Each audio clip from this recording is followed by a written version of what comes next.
कोई भी सुख हासिल करने में बहुत सारा दुख झेलना पड़ता है। 17 साल की उम्र 12वीं क्लास करते हैं बेचारे बच्चे। एक तो 12वीं क्लास में भी उनकी तबाही हो चुकी होती है, नीट के लिए पढ़ाई करते करते 2 साल से वो मशीन की तरह पढ़ रहे होते हैं 11वीं 12वीं क्लास में।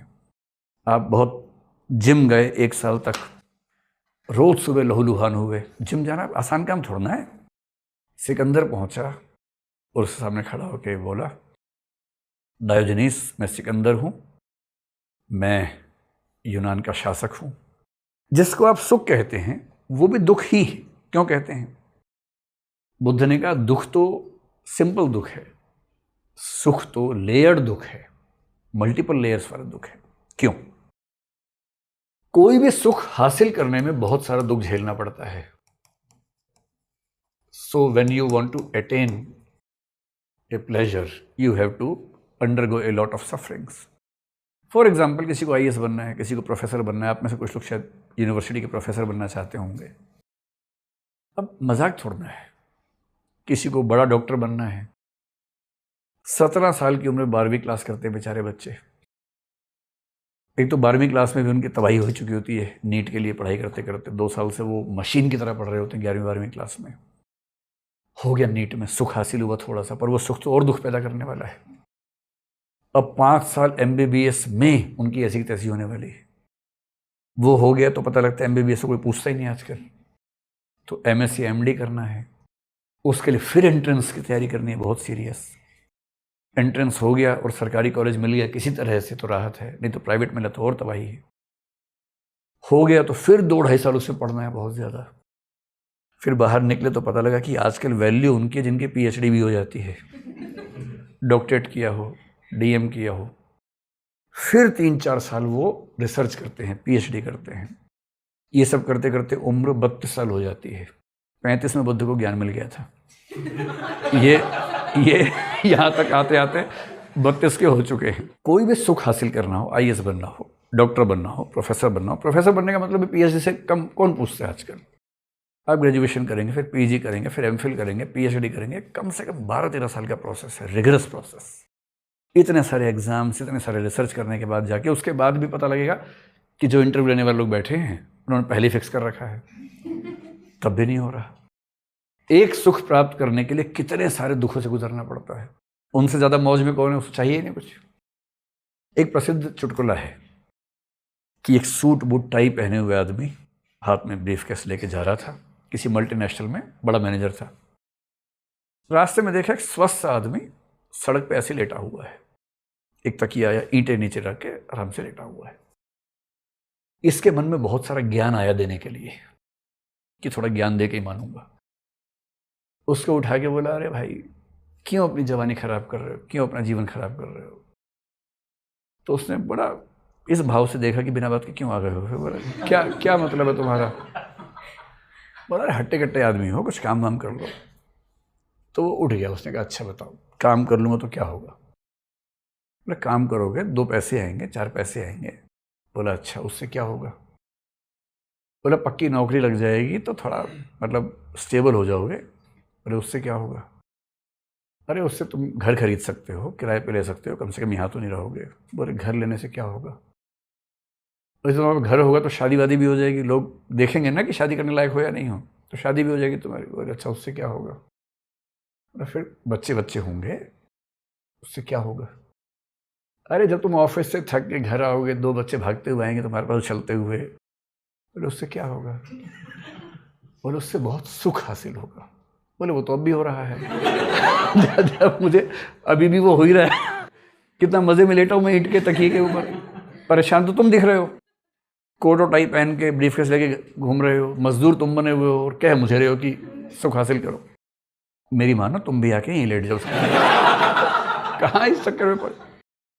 ये डायोजनीस एक बार लेटा हुआ था ऐसे ही। ये कहानी मैंने किसी वीडियो में सुनाई थी, आपको फिर सुनाता हूं। ऐसे ही था, मस्त बोला। एक कप था वो भी कोई चुरा के ले गया था। ऐसे ही लेटा हुआ था मजे में, धूप सेंक रहा था। सिकंदर आया उससे मिलने। सिकंदर ने बहुत कहानी सुनी थी उसकी कि डायोजनीस नाम का खिसका हुआ आदमी है, लेकिन बड़ा मस्त रहता है। और हर बड़ा आदमी चाहता है कि मैं मस्त रहूं, वो मस्त ही नहीं रह पाता, बड़ा तो हो जाता है। सिकंदर पहुंचा और उसके सामने खड़ा होकर बोला, डायोजनीस मैं सिकंदर हूं, मैं यूनान का शासक हूं, ग्रीस का रूलर हूँ, क्या मैं तुम्हारे लिए कुछ कर सकता हूँ? मैंने तुम्हारा बहुत नाम सुना है। डायोजनीस वही आदमी था ये वाला, हाँ, ईंट पे जो सो रहा था वो, नहीं मग वाला भी, जो ईंट पे सो रहा था वैसा ही था। उसने आँख खोल के बोला, हाँ आप मेरे लिए कुछ कर सकते हैं, थोड़ा साइड में हो जाइए। धूप आ रही थी, आपने धूप रोक ली है, और तो आप क्या ही कर पाएंगे, मेरे धूप मत रोको कम से कम। तो सिकंदर को बड़ा ख़राब लगा, कोई ऐसे बोले सिकंदर को। खैर वो साइड में हो गया। फिर उसने बोला, देखो मैं तुमसे बहुत प्रभावित हूँ और मैं भी तुम्हारे तरह जीवन जीना चाहता हूँ, मैं भविष्य में तुम जैसा बनूंगा। तो बोला, नहीं बन पाओगे, भविष्य में बनोगे तो नहीं बन पाओगे, आज चाहोगे तो बन सकते हो। बोला, बस मुझे कुछ देशों को हराना है, कुछ सभ्यताओं को जीत के आऊँगा, फिर मैं आके तुम्हारे जैसा बनूंगा। बोला, नहीं छोड़ो सब, लेट जाओ साथ में, अगर करना है तो आज से ही करो, ये क्या कि भविष्य में करूंगा। तो इस तरह के लोग कहते हैं कि जिन सुखों को हासिल करने के प्रयत्न में हम लगे हुए हैं, उनको हासिल करने में भी तो बहुत सफरिंग्स हैं। और मान लीजिए हासिल हो गया तो उनको बनाए रखने की सफरिंग्स हैं। कैसे बनाए रखना है भाई? आप बहुत जिम गए 1 साल तक, रोज सुबह लहूलुहान हुए, जिम जाना आसान काम थोड़ा ना है। सुबह उठना है, फिर अपने बुझे हुए मन को किसी तरह से जगाना है, फिर मतलब बुझे हुए शरीर को धक्का दे दे के जिम तक लेके जाना है, फिर जिम में भागा दौड़ी करनी है, भागना है, और पता नहीं क्या क्या कितना भारी भारी वजन उठाना है। और 1 साल बाद अपोलो देवता जैसे दिखने लग गए आपने। बहुत वही होता है, ग्रीक गॉड दिखने लग गए या रोमन गॉड दिखने लग गए। यही तो पर्पज़ होता है कि मैं रोमन गॉड देखूँ या ग्रीक गॉड देखूँ, यही और क्या पर्पज़ है। और मान लीजिए कि आप 1 साल बाद दिखने लग गए, ऐसे बॉडी बना ली आपने, अब इसको मेंटेन भी तो करना है। जिसकी है ही नहीं वो मस्त है, वो कभी गया ही नहीं, कोई टेंशन ही नहीं है। आप कह रहे हैं कि बॉडी बना लोगे तो आखिरी में 5 साल और एक्स्ट्रा जी पाओगे, और वो क्या बोल रहा है, वो आखिरी के 5 साल होंगे, शुरू वाले नहीं बढ़ेंगे, बुढ़ापे वाले बढ़ेंगे, वो कम ही अच्छे होते हैं, और मैं ऐसे ही ठीक हूँ। अब आपने पहले बनाई बॉडी और उसके बाद अगले 30 साल तक रोज जिम जा रहे हैं मेंटेन करने के लिए, वरना कितने खराब दिखेंगे कि अपोलो देवता, अपोलो टायर निकला, देखिए टायर की हवा निकल गई एकदम। कैसा, ये भी तो होता है। उसके बाद मेंटेन करने का तनाव है, आप आईएएस बन गए, उसके बाद रोज चिंता है कि एसीआर खराब ना हो जाए, मेरा बॉस खराब ना लिख दे मेरी रिपोर्ट, हमेशा ध्यान रखना पड़ता है, 50 बातें ध्यान रखनी पड़ती हैं। उस चक्कर में कुछ कर ही नहीं पा रहे जो सोच के गए थे सर्विस में। और फिर कभी ना कभी समाप्त होना ही है सुख। कितना भी आप अपोलो बन जाएं, एक उम्र के बाद तो अपोलोपन खत्म हो ही जाता है। तो ये कि आप बाकी बूढ़ों से थोड़े स्वस्थ बूढ़े दिख रहे हैं, आपकी 2 झुर्रियाँ कम आई हैं, इतना ही तो अंतर है। झुर्रियाँ तो आ ही जाएंगी, लटक के आप भी चलेंगे ही, मतलब टेढ़े चलेंगे, टांगों में दर्द होगा, वो सब तो होगा ही होगा। और जब समाप्त होता है ना, मेरे बहुत सारे दोस्त या सीनियर्स आईएएस आईपीएस, जुडिशरी में भी कुछ लोग हैं, जिस दिन रिटायर होते हैं वो उनके जीवन का टर्निंग पॉइंट होता है।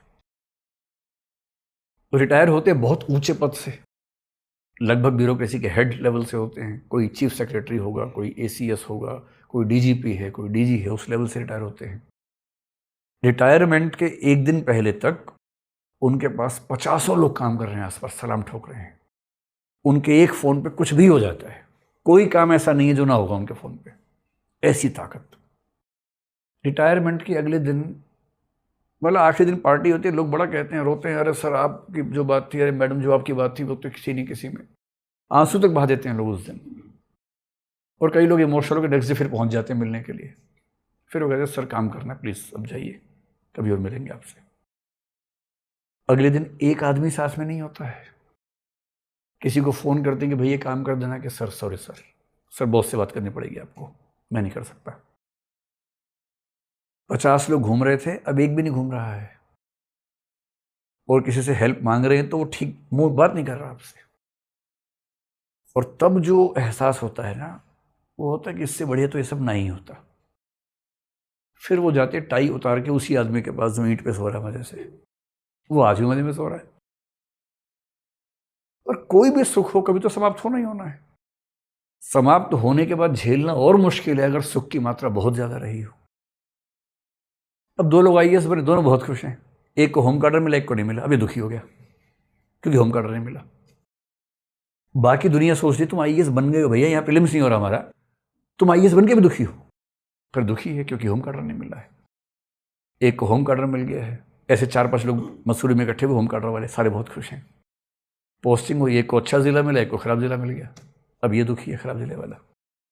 अच्छे ज़िले वाला इस चीज़ में तबाही उसकी बनाए रखना, ट्रांसफ़र ना हो जाए यहाँ से। रात दिन मुख्यमंत्री खुश करने में लगा हुआ है, खुश करने के चक्कर में खुद को वस्तु बनाता है, ऑब्जेक्ट बनाता है बार बार।